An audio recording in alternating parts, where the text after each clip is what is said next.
नमस्कार मित्रों, मैं महाराज कुमार गुप्ता दक्ष स्टडी परिवार में आपको स्वागत है। बिहार बीपीएससी म्यूजिक टीचर के लिए जैसे मैराथन का 12 नंबर क्लास आपके पास लेकर के आया गया है। इसमें कुल 83 प्रश्न है। जो एग्जाम में आपको 80 प्रश्न पूछेगा, परंतु हम ज्यादा इसलिए प्रश्न लेकर के आ रहे हैं ताकि आपको अधिक से अधिक क्या हो जाए, याद हो जाए। सभी के सभी प्रश्न बच्चों अति महत्वपूर्ण है।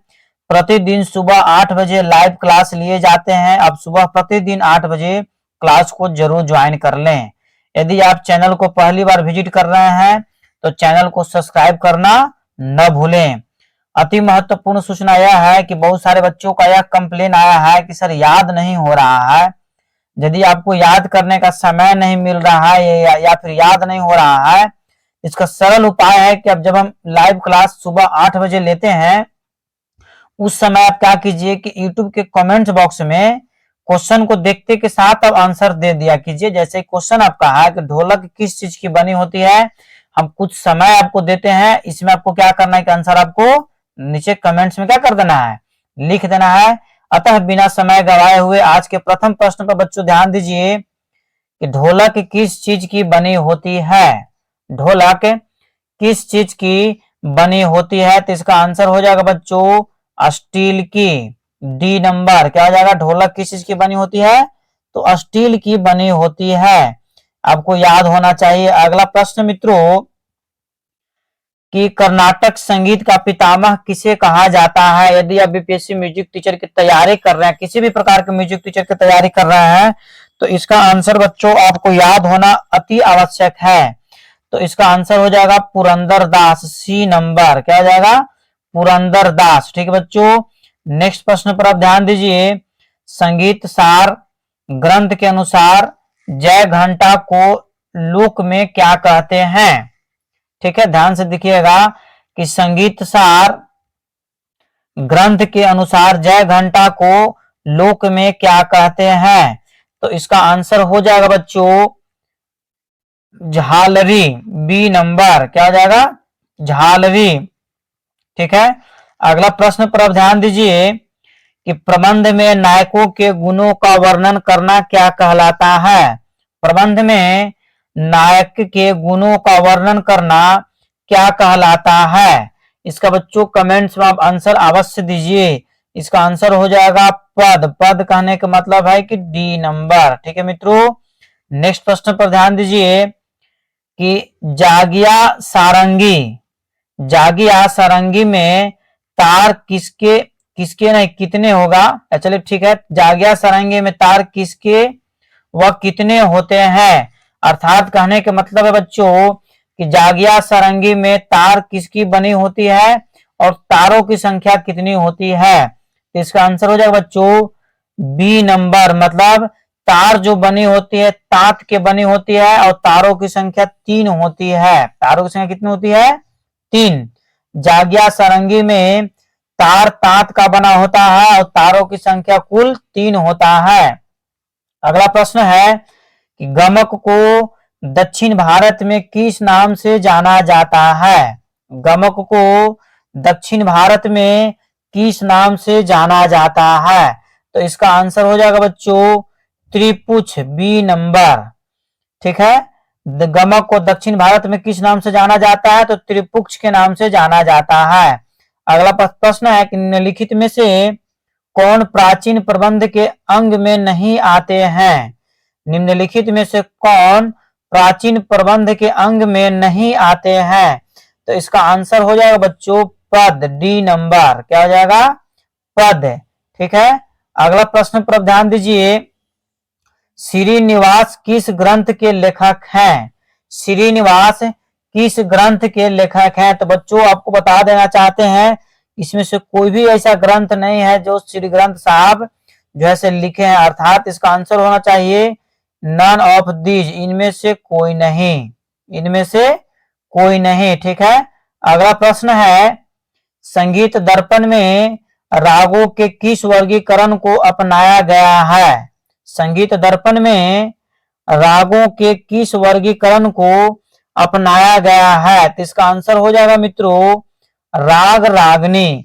आप कमेंट्स में जरूर आंसर दिया कीजिए। कमेंट्स में आंसर देने से आपको 100% मित्रों याद हो जाएगा। अगला प्रश्न है कि गीत वाद्य तथा नृत्य तंत्रम संगीत मुच्यते, यह श्लोक किस ग्रंथ से है? ठीक है, तो इसका आप कमेंट्स में आंसर बच्चों दीजिए। इसका आंसर हो जाएगा बृहदेशी। क्या हो जाएगा? बृहदेशी। फिर से ध्यान दीजिए कि गीत वाद्य तथा नृत्यम तंत्रम संगीत मुच्यते, यह श्लोक किस ग्रंथ से लिया गया है? किस ग्रंथ में लिखा गया है? तो बृहदेशी में लिखा गया है।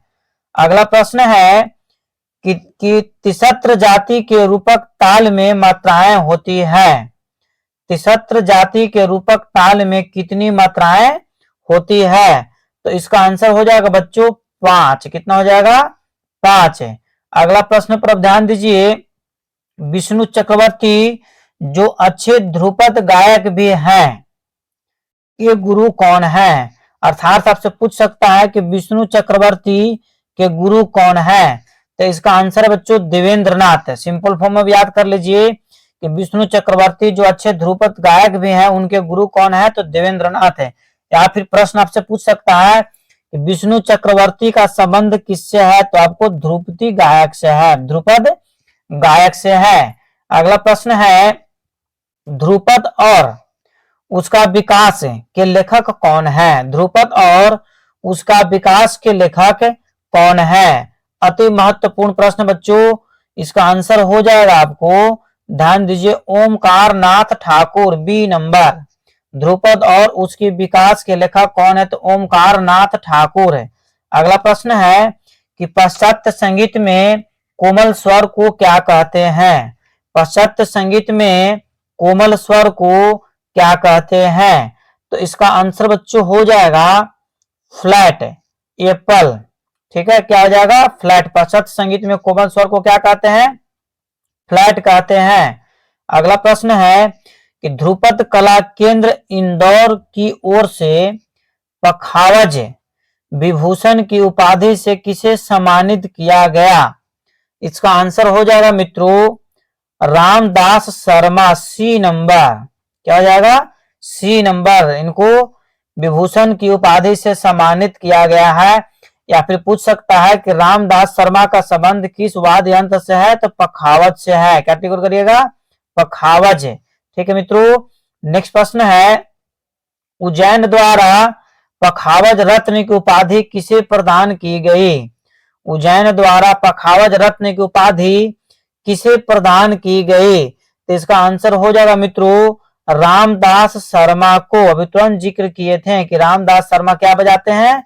तो पखावज बजाते हैं। आपको 100% मित्रों याद होना चाहिए। अगला प्रश्न है कृष्ण चक्रवर्ती को श्रीलंका संगीत मार्तंड की उपाधि किस वर्ष प्रदान किया गया? कृष्ण चक्रवर्ती को श्रीलंका संगीत मार्तंड की उपाधि से किस वर्ष प्रदान किया गया?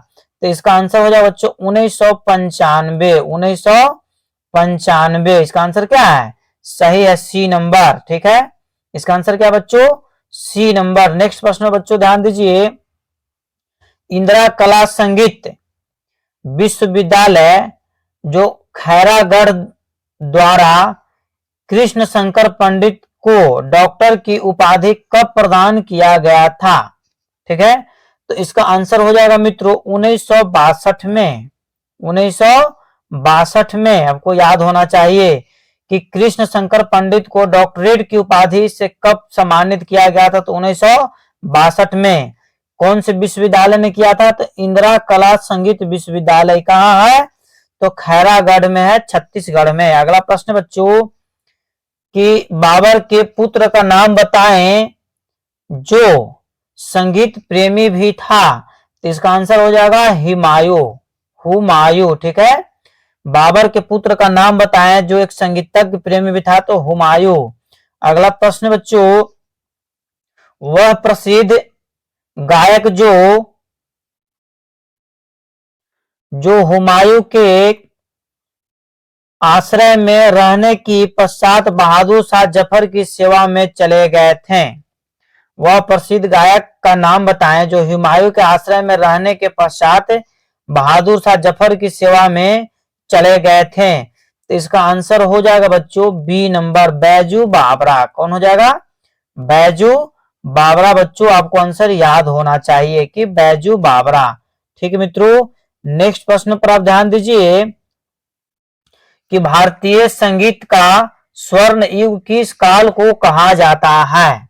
भारतीय संगीत का स्वर्ण युग किस काल को कहा जाता है? तो इसका आंसर हो जाएगा बच्चों सी, मतलब मध्यकाल। क्या हो जाएगा? मध्यकाल को। भारतीय संगीत का स्वर्ण युग किस काल को कहा जाता है?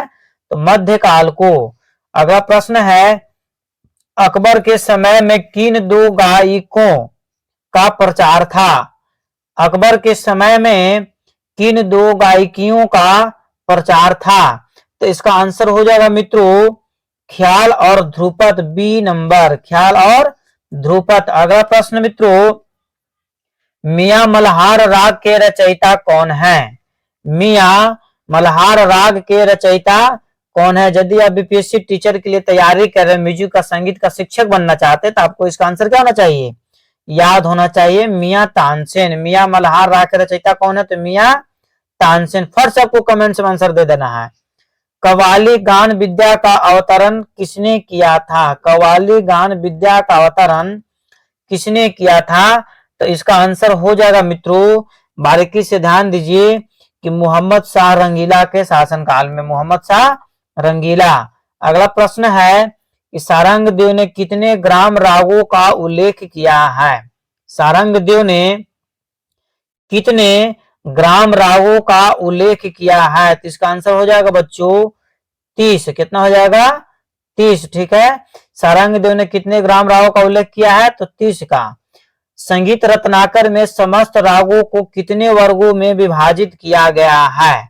तो इसका आंसर हो जाएगा मित्रों, कमेंट्स में आप आंसर जरूर दिया कीजिए, 10। कितना हो जाएगा? 10। संगीत रत्नाकर में समस्त रागों को कितने वर्गों में विभाजित किया गया है? तो कितना टिक और करिएगा? 10। अगला प्रश्न बच्चों, पाश्चात्य संगीत में मूर्छना को क्या कहते हैं? पाश्चात्य संगीत में मूर्छना को क्या कहते हैं? तो इसका आंसर हो जाएगा बच्चों एप्पल मोट्स कहते हैं। क्या कहते हैं? मोट्स कहते हैं। ठीक है, नेक्स्ट प्रश्न है कि पाश्चात्य संगीत का शुद्ध स्वर सप्तक किस राग के समान है? पाश्चात्य संगीत का शुद्ध स्वर सप्तक किस राग के समान है? तो इसका आंसर हो जाएगा बच्चों बिलावल, बी। क्या हो जाएगा? बिलावल। आपको याद होना चाहिए। अगला प्रश्न मित्रों कि पाश्चात्य संगीत में शुद्ध स्वर सप्तक को क्या कहते हैं? देखिए ध्यान दीजिए, यहाँ पर क्वेश्चन है इसके पहले कि पाश्चात्य संगीत स्वर सप्तक किस राग के समान है? तो बिलावल राग के समान। परंतु यहाँ पर आपको क्वेश्चन है कि पाश्चात्य संगीत में शुद्ध स्वर सप्तक को क्या कहते हैं? तो इसका आंसर हो जाएगा बच्चों एप्पल, मतलब ई मोजर। ठीक है, एप्पल इसका आंसर क्या है? सही है। नेक्स्ट प्रश्न पर मित्रों ध्यान दीजिए, पाश्चात्य संगीत में ट्रेबल सेल्फ में कौन से स्वर आते हैं? तो इसका आंसर हो जाएगा बच्चों तार सप्तक। क्या हो जाएगा? तार सप्तक। कहने का मतलब है कि बी नंबर। ठीक है, नेक्स्ट प्रश्न पर बच्चों ध्यान दीजिए कि अमजद अली खान को डी लिट की मानद उपाधि किस विश्वविद्यालय द्वारा प्रदान की जाती थी, की गई थी? तो इसका आंसर हो जाएगा, कमेंट्स में आप जरूर आंसर बच्चों दीजिए, इसका आंसर हो जाएगा दिल्ली विश्वविद्यालय। क्या हो जाएगा? दिल्ली विश्वविद्यालय। रुद्र राग चंद्रोदय के लेखक कौन है? रुद्र राग चंद्रोदय के लेखक कौन है? तो इसका आंसर हो जाएगा बच्चों श्री विठल साहब है। ठीक है, श्री विठल साहब है। अगला प्रश्न है कि सवारी ताल में किस मात्रा पर खाली पड़ती है? सवारी ताल में किस मात्रा पर खाली पड़ती है? तो इसका आंसर हो जाएगा मित्रों 8वीं मात्रा पर, मतलब बॉल इसका आंसर क्या है? सही है। तिसत्र जाति की झपताल में मात्राएं होती है? तिसत्र जाति की झपताल में कितनी मात्राएं होती है? तो इसका आंसर हो जाएगा बच्चों 6 मात्रा होती है। कितना होती है? 6 मात्रा। अगला प्रश्न है कि त्रिपुट ताल तिसत्र जाति में मात्राएं होती है, मतलब कितनी मात्राएं होती है? ध्यान दीजिए, त्रिपुट ताल त्रिशत जाति में कितनी मात्राएं होती है? तो इसका आंसर हो जाएगा मित्रों कि ध्यान दीजिए 7 मात्रा होती है। कितना होता है? 7 मात्रा, मतलब डी नंबर इसका आंसर क्या है? सही है। अगला प्रश्न है कि पाश्चात्य मूर्छना का एक नाम क्या है? पाश्चात्य मूर्छना का एक नाम है, मतलब और किस नाम से जाना जाता है? इसका आंसर बच्चों हो जाएगा डोरियन एप्पल। पाश्चात्य मूर्छना को और किस नाम से जानते हैं? तो डोरियन के नाम से जानते हैं। नेक्स्ट प्रश्न है कि कर्नाटक संगीत में अस्थाई को क्या कहते हैं? कर्नाटक संगीत में अस्थाई को क्या कहते हैं? तो इसका आंसर हो जाएगा मित्रों पल्लवी कहते हैं। बी नंबर क्या कहते हैं? पल्लवी। कर्नाटक संगीत में अस्थाई को क्या कहते हैं? तो पल्लवी कहते हैं। नेक्स्ट प्रश्न मित्रों, टप्पा गायकी के साथ बजाने वाली ताल में कितनी मात्राएं होती है? बहुत ही महत्वपूर्ण प्रश्न आपका है कि टप्पा गायकी के साथ बजाए जाने वाली ताल में कितनी मात्राएं होती है? तो इसका आंसर मित्रों हो जाएगा 14, मतलब सी नंबर। क्या हो जाएगा? सी नंबर इसका आंसर क्या है? सही है। नेक्स्ट प्रश्न पर मित्रों ध्यान दीजिए, अन्नपूर्णा देवी संगीत की किस वाद्य की कलाकार हैं? अन्नपूर्णा देवी संगीत की किस वाद्य की कलाकार है? तो इसका आंसर हो जाएगा मित्रों सितार वादक हैं। क्या बजाते हैं? सितार वादक हैं। ठीक है। अन्नपूर्णा देवी का संबंध किस वादन से है? तो सितार वादन से है। अगला प्रश्न मित्रों, बंगाल के अधिकांश कलाकारों ने किस घराने की परंपरा को अपनाया था? अति महत्वपूर्ण प्रश्न आपको है, क्योंकि बहुत सारे 90% बच्चे बंगाल घराना टिक आउट करेंगे, जबकि इसका आंसर हो जाएगा बच्चों विष्णुपुर घराना। B number. ठीक है। बंगाल के अधिकांश कलाकारों ने किस घराने को परंपरा को अपनाया था? तो विष्णुपुर घराना को अपनाया था। बंगाल के कारण बहुत सारे बच्चे बंगाल घराना टिक आउट कर देते हैं, जो कि गलत है। इसका सही आंसर क्या है? विष्णुपुर घराना। अगला प्रश्न है कि निम्नलिखित में से किन गुण को होना वाग्यकार में आवश्यक है? निम्नलिखित में से किस गुण को होना वाग्यकार में आवश्यक है? तो इसका आंसर हो जाएगा मित्रों सी नंबर, मतलब लोक संगीत और ठुमरी। लोक संगीत और ठुमरी। अगला प्रश्न है कि पाश्चात्य संगीत के वेश क्लिप में कौन से स्वर आते हैं? तो इसका आंसर बच्चों आप कमेंट में जरूर बताया कीजिए। इसका आंसर हो जाएगा मंद्र सप्तक है। मंद्र सप्तक। ठीक है। अगला प्रश्न पर मित्रों ध्यान दीजिए, रूपक ताल में किस मात्रा पर खाली होती है? रूपक ताल में किस मात्रा पर खाली होती है? तो इसका आंसर हो जाएगा पहली मात्रा पर, एप्पल। ठीक है, पहली मात्रा पर। अगला प्रश्न मित्रों, राग दर्पण के लेखक कौन है? राग दर्पण के लेखक कौन है? तो इसका आंसर है फकीरुल्लाह साहब है। राग दर्पण के लेखक कौन है? तो फकीरुल्लाह साहब है। अगला प्रश्न मित्रों, कि सारंग देव की तीव्र श्रुति की श्रुति जाती है? सारंग देव की तीव्र श्रुति की श्रुति जाती है? तो इसका आंसर हो जाएगा बच्चों दोप्त, मतलब एप्पल। क्या हो जाएगा? एप्पल, दोप्त। फिर से ध्यान दीजिए, सारंग देव की तीव्र श्रुति की श्रुति जाती है तो दोप्त है। अगला प्रश्न है, काल क्षेत्रम में विशिष्ट संगीतात्मक रूप है? तो इसका बच्चों आप कमेंट्स में आंसर अवश्य दिया कीजिए। हम कुछ समय इसीलिए आपको छोड़ देते हैं ताकि कमेंट्स में आंसर आप दे दिया कीजिए। तो इसका आंसर हो जाएगा निरूपण। काल क्षेत्र में विशिष्ट संगीतात्मक रूप है तो निरूपण। अगला प्रश्न है कि हिंदुस्तानी राग भैरव के समक्ष कर्नाटक मेल है? हिंदुस्तानी राग भैरव के समक्ष कर्नाटक मेल है? तो इसका आंसर हो जाएगा बच्चों खरहर प्रिया बॉल। क्या हो जाएगा? खरहर प्रिया। अगला प्रश्न पर ध्यान दीजिए, देशी संगीत की रचना किसके द्वारा होती है? देशी संगीत की रचना किसके द्वारा होती है? तो इसका आंसर हो जाएगा बच्चों वांग्याकर के द्वारा, वांग्याकर के द्वारा। नेक्स्ट प्रश्न पर बच्चों ध्यान दीजिए कि मूर्छना कितने प्रकार की होती है? मूर्छना कितने प्रकार की होती है? बहुत ही चुनिंदा महत्वपूर्ण प्रश्न आपके एग्जाम के लिए कि मूर्छना कितने प्रकार की होती है। फटाफट अब कमेंट्स में इसका आंसर दीजिए। एप्पल मतलब 4 प्रकार की। मूर्छना कितने प्रकार की होती है? 4 प्रकार की। जाति गायन में मूर्छना का आरंभ किस स्वर से होता है? तो इसका बच्चों आपको आंसर अवश्य देना चाहिए। इसका आंसर हो जाएगा अंश स्वर से। ठीक है, जाति गायन, ठीक है ध्यान दीजिए, जाति गायन की मूर्छना का आरंभ किस स्वर से होता है? तो अंश स्वर से। ठीक है, नेक्स्ट प्रश्न मित्रों, किस ग्रंथकार ने सर्वप्रथम जाति को परिभाषित किया? किस ग्रंथकार ने सर्वप्रथम जाति को परिभाषित किया है? तो इसका आंसर हो जाएगा मित्रों मतंग ऋषि, बॉल नंबर। ठीक है, मतंग ऋषि। किस ग्रंथकार ने सर्वप्रथम जाति का उल्लेख किया है? तो मतंग साहब ने। अगला प्रश्न है, भारत में जाति के कितने लक्षण बताए हैं? भारत ने होना चाहिए यहाँ पर। भारत ने जाति के कितने लक्षण बताए हैं? तो इसका आंसर हो जाएगा मित्रों 10 लक्षण बताए हैं। कितना लक्षण बताए हैं?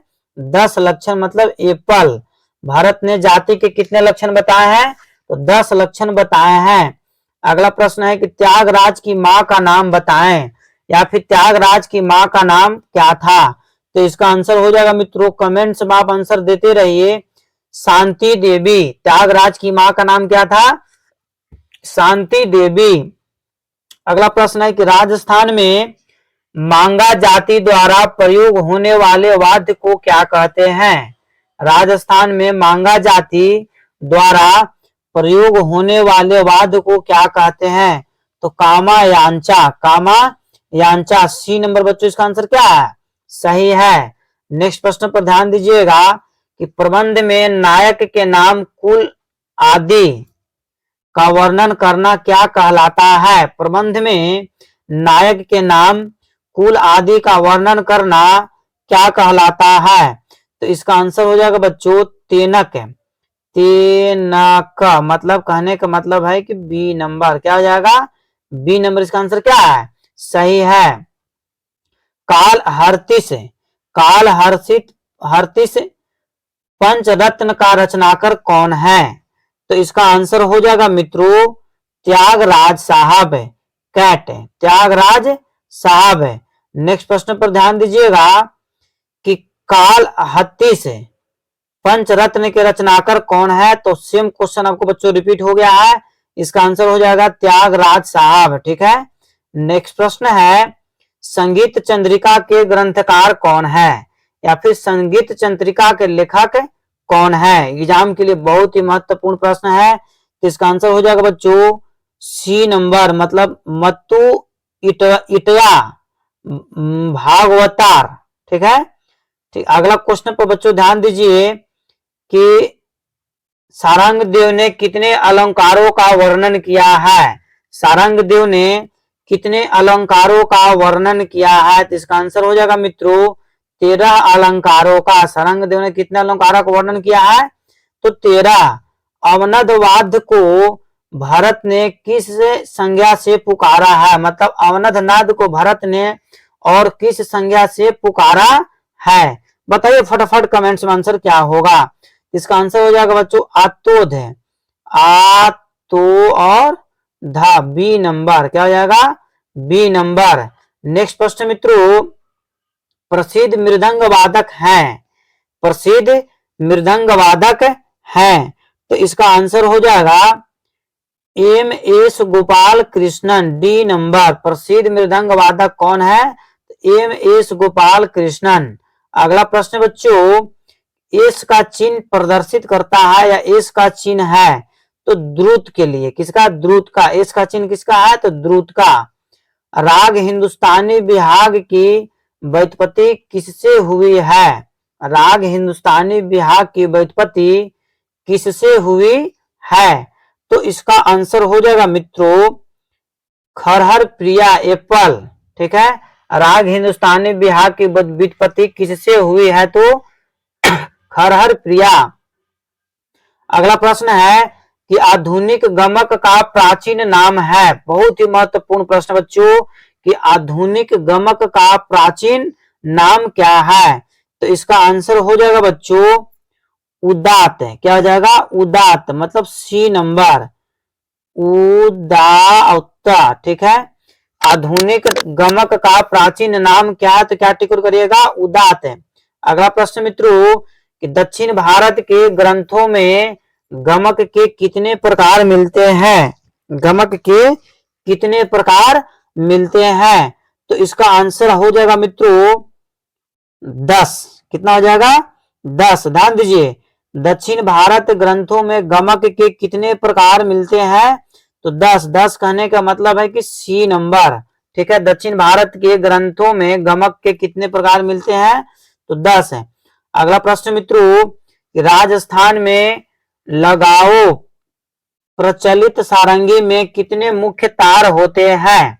ठीक है, ये नया आपको क्वेश्चन है, इसका आपको आंसर याद रहना चाहिए कि 4 है, पूछने का चांस बहुत ज्यादा है, VVI है। ठीक है, इसलिए इसको आप नोट भी कर लीजिए कि राजस्थान में लगाओ में प्रचलित सारंगी में कितने मुख्य तार होते हैं?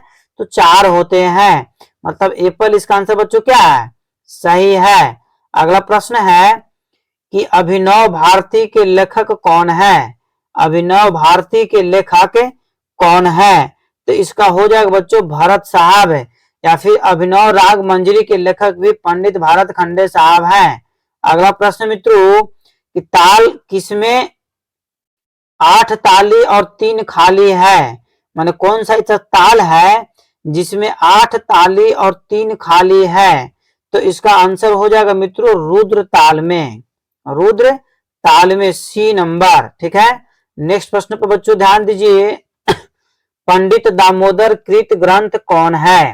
पंडित दामोदर कृत ग्रंथ कौन है? तो इसका आंसर हो जाएगा मित्रों एप्पल। एप्पल कहने के मतलब है कि सदा गणचंद्र उदय। ठीक है, अगला प्रश्न बच्चों ध्यान दीजिएगा, निम्नलिखित में से कौन सा ताल 14 मात्रा का नहीं है? निम्नलिखित में से कौन सा ताल 14 मात्रा की नहीं है? तो इसका आंसर हो जाएगा बच्चों जत ताल जो है 14 मात्रा की नहीं होती है। इसका आंसर क्या हो जाएगा? जत। नेक्स्ट प्रश्न पर ध्यान दीजिएगा कि स्वरों के विधि अनुसार गाने को क्या कहते हैं? स्वरों के विधि अनुसार गाने को क्या कहते हैं? तो इसका आंसर हो जाएगा मित्रों, कमेंट्स में आप जरूर आंसर दिया कीजिए। इसका आंसर आपका हो जाएगा वर्ण। क्या हो जाएगा? वर्ण। ठीक है, स्वरों के विधि अनुसार गाने को क्या बोलते हैं? तो वर्ण कहते हैं, आपको याद होना चाहिए। अगला प्रश्न मित्रों कि निम्नलिखित कलाओं का तात्विक अंतः संबंध है। ठीक है, तो ध्यान दीजिए इसका आंसर क्या होगा मित्रों, बारीकी से इस क्वेश्चन पर ध्यान, निम्नलिखित कलाओं का तात्विक अंतः संबंध है। तो इसका आंसर हो जाएगा संगीत। एप्पल मतलब सही है, संगीत, मूर्ति कला एवं चित्र कला। यदि सजाए तो पहले संगीत, संगीत के माध्यम से मूर्ति कला और मूर्ति कला में चित्र कला का प्रयोग होता है। अगला प्रश्न मित्रों कि महान तबला वादक जिन्होंने संताराम की फिल्म झनक झनक पायल बाजे के लिए तबला वादन किया है, इनका नाम क्या है? या फिर आपसे पूछ सकता है कि झनक झनक पायल में, पायल बाजे में जैसे तबला वादक कौन है? आपको टिक आउट करना गुदई महाराज एप्पल। क्या हो जाएगा?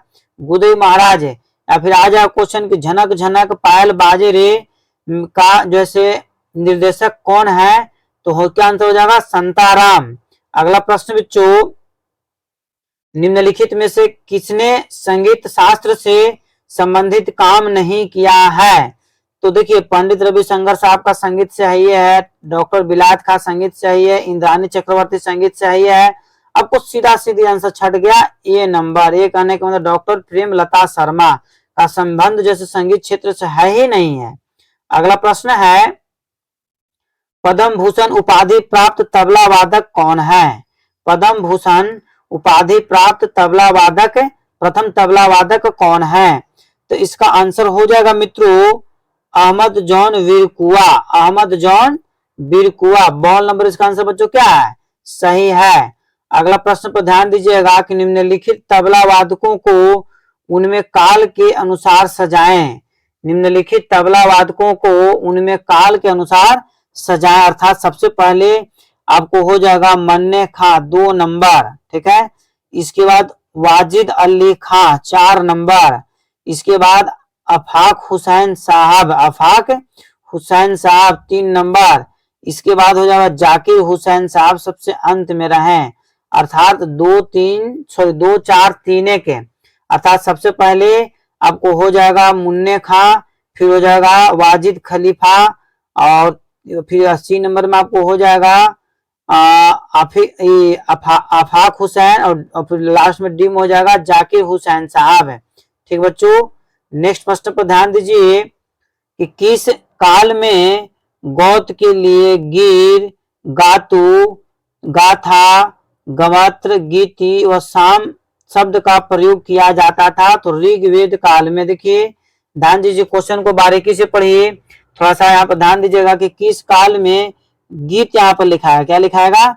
गीत, गीत, ठीक है। किस काल में गीत के लिए गीर, गातु, गाथा, गामत्र, गीति, साम शब्द का प्रयोग किया गया? तो ऋग्वेद काल में, ठीक है। इसके पहले वाला वीडियो में हम बताया भी हैं कि ऋग्वेद काल का संबंध है, उसमें ऑप्शन था बच्चों साम एक टैली कर रहा था, इसलिए साम उसका आंसर क्या था? सही था। अगला प्रश्न पर मित्रों ध्यान दीजिए कि काव्य, अभिनय, नृत्य और संगीत सह अस्तित्व को समृद्ध करता है? तो इसका आंसर हो जाएगा मित्रों, बारीकी से ध्यान दीजिएगा, सौंदर्य बोध, सी नंबर। क्या हो जाएगा? C number. काव्य, अभिनय, नृत्य और संगीत का सह अस्तित्व को समृद्ध करता है, तो सौंदर्य बोध है। अगला प्रश्न मित्रों कि स्थापत्य कला को फ्रोजियन म्यूजिक किसने कहा है? स्थापत्य कला को फ्रोजियन म्यूजिक किसने कहा है? तो इसका आंसर हो जाएगा बच्चों हीगल साहब। यहाँ पर मिस्टेक लिखा गया हीगल, हीगल साहब, ठीक है। स्थापत्य कला को फ्रोजियन म्यूजिक किसने कहा है? तो हीगल साहब, बी नंबर इसका आंसर बच्चों क्या है? सही है। नेक्स्ट प्रश्न पर मित्रों ध्यान दीजिए कि संगीत और स्थापत्य में प्रभुत्व साम्य है। संगीत और स्थापत्य में प्रभुत्व साम्य है, तो इसका आंसर हो जाएगा, यह कथन किसका है? तो हीगल साहब का यह कथन है, हीगल साहब का। फिर से ध्यान दीजिए कि संगीत और स्थापत्य में प्रभुत्व साम्य है, यह कथन किसका है? तो हीगल साहब का है। अगला प्रश्न मित्रों, संगीत रत्नाकर में कुल कितने स्वरों का उल्लेख किया गया है?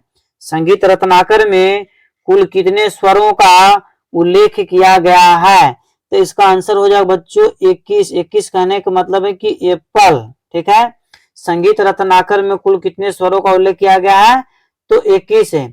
अगला प्रश्न मित्रों कि ऋग्वेद की रचनाएं स्वरवालियां में निबंध होने के लिए क्या कहलाती थी?